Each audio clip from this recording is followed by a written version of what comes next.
नमस्कार दोस्तों, मैं हर्ष चौधरी आज का ताजा समाचार आप तक पहुंचा रहा हूं। सबसे पहले बात करें शेयर बाजार की। आज बाजार में निवेशकों को दबाव देखने को मिला है। सेंसेक्स और निफ्टी दोनों ही नीचे आए और शुरुआती कारोबार में सेंसेक्स लगभग 600 अंक तक गिर गया, जबकि निफ्टी 25 600 के नीचे ट्रेड कर रहा है। रुपया अमेरिकी डॉलर के मुकाबले करीब 90.23 पर बंद हुआ, जिससे आर्थिक माहौल में एक हल्की सुस्ती बनी दिख रही है। दूसरी बड़ी खबर शिक्षा से जुड़ी है। आज कई राज्यों में स्कूलों में छुट्टी घोषित की गई है, खासकर उन इलाकों में जहां ठंड की लहर और सर्द हवाओं के कारण तापमान बहुत नीचे गिरा है। बच्चों और अभिभावकों को इसके लिए पहले से तैयारी रखनी होगी। अब अंतरिक्ष से बड़ी खबर पर आते हैं। भारतीय अंतरिक्ष अनुसंधान संगठन इसरो आज PSLV C-62 रॉकेट के साथ अपना पहला मिशन लॉन्च करने वाला है। यह मिशन अन्वेषा सैटेलाइट को श्रीहरिकोटा से सुबह करीब 10-17 बजे अंतरिक्ष में भेजेगा। इसे सुपरविजन वाली आंख के रूप में देखा जा रहा है, जो देश की अर्थ ऑब्जर्वेशन क्षमताओं को बढ़ाएगा। राष्ट्रीय राजनीति से खबर है कि जर्मन चांसलर फ्रेडरिक मर्ज आज भारत पहुंचे हैं। प्रधानमंत्री नरेंद्र मोदी के साथ उनकी मुलाकात में दोनों देशों के बीच आर्थिक, रक्षा और तकनीकी सहयोग को और गहरा करने पर चर्चा होगी। इससे भारत जर्मनी संबंधों को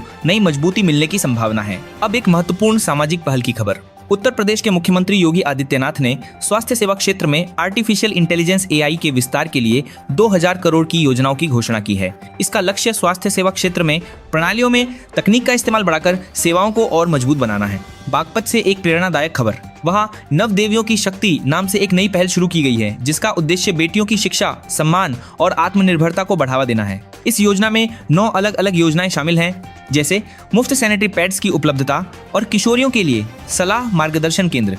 अंत में मनोरंजन और खेल की खबर। द्रजा साहब फिल्म ने बॉक्स ऑफिस पर तीसरे दिन भी अच्छा कारोबार किया है और भारत जर्मनी वार्ता के बीच भी सिनेमाघरों में दर्शकों की रुचि बनी हुई है। अब अंतर्राष्ट्रीय स्तर से दूसरी बड़ी खबर। ईरान के विदेश मंत्री ने आज कहा है कि देश बातचीत नेगोशिएशंस के लिए तैयार है, लेकिन साथ ही पूरी तरह युद्ध के लिए भी तैयार है। इस बयान ने वैश्विक राजनयिक पटल पर चिंता बढ़ा दी है, खासकर मध्य पूर्व के सुरक्षा परिदृश्य को ध्यान में रखते हुए। मीडिया रिपोर्ट्स के अनुसार ईरानी अधिकारियों ने विरोध प्रदर्शन और आंतरिक संघर्ष के बीच यह स्थिति जताई है, जिससे क्षेत्रीय शक्तियों और सशस्त्र गुटों के बीच तनाव बढ़ सकता है। यह बयान उस समय आया है जब अमेरिका और अन्य वैश्विक शक्तियां कूटनीतिक प्रयास कर रही हैं ताकि स्थिति को संभाला जा सके।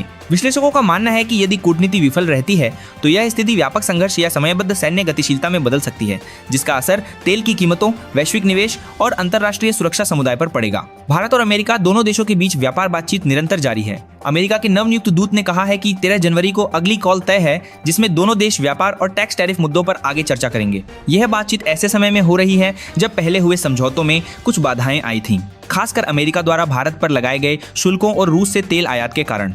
हालांकि दोनों देशों ने सहयोग बढ़ाने की प्रतिबद्धता जताई है, जिसमें सुरक्षा, शिक्षा, तकनीक और ऊर्जा जैसे क्षेत्रों पर भी बात होगी। विशेष रूप से अमेरिका ने भारत को पैक्स सिलिका नामक सेमीकंडक्टर और AI सप्लाई चेन पहल में शामिल करने का प्रस्ताव रखा है, जिससे तकनीकी उत्पादन और नवाचार में साझेदारी को बढ़ावा मिलेगा। विश्लेषकों का मानना है कि इस वार्ता का सकारात्मक परिणाम दोनों देशों के व्यापार को नई ऊंचाइयों तक ले जा सकता है और भविष्य में $500 अरब तक द्विपक्षीय व्यापार लक्ष्य पर असर डाल सकता है।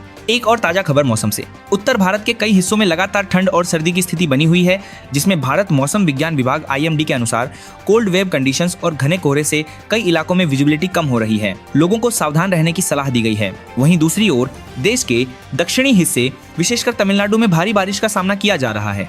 यह भारी वर्षा कई स्थानों पर जनजीवन और सड़क यातायात पर असर डाल रही है। मौसम विशेषज्ञों का कहना है कि इस तरह का विपरीत मौसम पैटर्न उत्तर और दक्षिण के तापमान और दबाव में अंतर के कारण उत्पन्न हुआ है। फिलहाल आने वाले कुछ दिनों में ऐसा ही मौसम जारी रहने की संभावना है। लोगों को सलाह दी जा रही है कि ठंड, कोहरे और बारिश के दौरान सावधान रहें, खासकर सुबह शाम अतिरिक्त गर्म कपड़े पहनें और यात्रा करते समय ध्यान रखें।